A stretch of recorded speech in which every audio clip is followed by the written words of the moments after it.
Hello world, this is Stefan of Videogames. As of July 14th, I've made a lighting system of sorts and worked out most of its kinks. The lighting is currently all emanating from a magic ice cream cone, but I'll work on proper torches later. As you can see though, I've made pants and forced everyone to wear them, so obviously I'm going full grimdark with this. Now that equipment shows up without my having to manually place them though, it's time for me to work on an inventory system, as well as the act of picking stuff up. Before I start my more coherent rambling, if any of this interests you, be sure to join either the Videogames mailing list or its Discord, so that you don't have to gamble on a theoretically functioning algorithm for notifications. My discovery of a definition for art started with my disagreement with Nina Simone.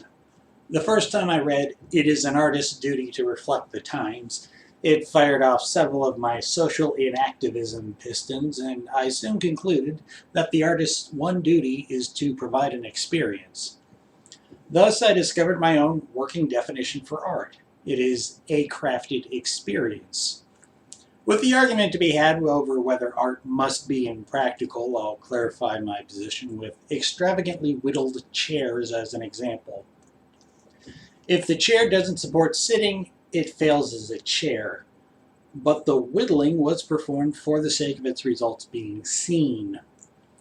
The chair itself is not the art, but it is, so to speak, the artistic canvas. Now, while visual art is the most commonly cited example, music, applying perfume, and scratch and sniffs are all crafted experience. Something which almost parallels a later point is that the perfume itself is the paint, not the painting. As for games, while this is not the totality of their definition, games are crafted interactions. Thus, games are art because interactions are necessarily experiences. Similar to scratch and sniffs, the difference between a game and a painting is the means of deriving the experience. Specifically, though, the rules of the game are the direct art because they are what determines the degree of interaction. This I'll explain by running through some implications. Take chess, for example. What cannot be removed from chess are the turn order, number of troops, and what each trooper can do. That is the core art of chess because those who play it in their minds are playing it just as much as those who play it with a board and pieces. To finish this thought, I present an artception of sorts, that being a televised rugby match. The rules of rugby are the original artwork, and the televised match is a derivative performance art. Also, if that makes sense to you, you're not far from understanding why copyright law can't be simple. Finally, that brings us to video games. Video games are both forms of art. The video is a crafted experience, and the game is a crafted interaction. With that revelation succinctly out of the way, I have more to talk about storytelling in games, as games, novels, and movies handle story structure in ways unique to themselves. The common problem with storytelling in games is that the narrative structure doesn't take into account where interactions fit in both the context of a story and in the context of a game.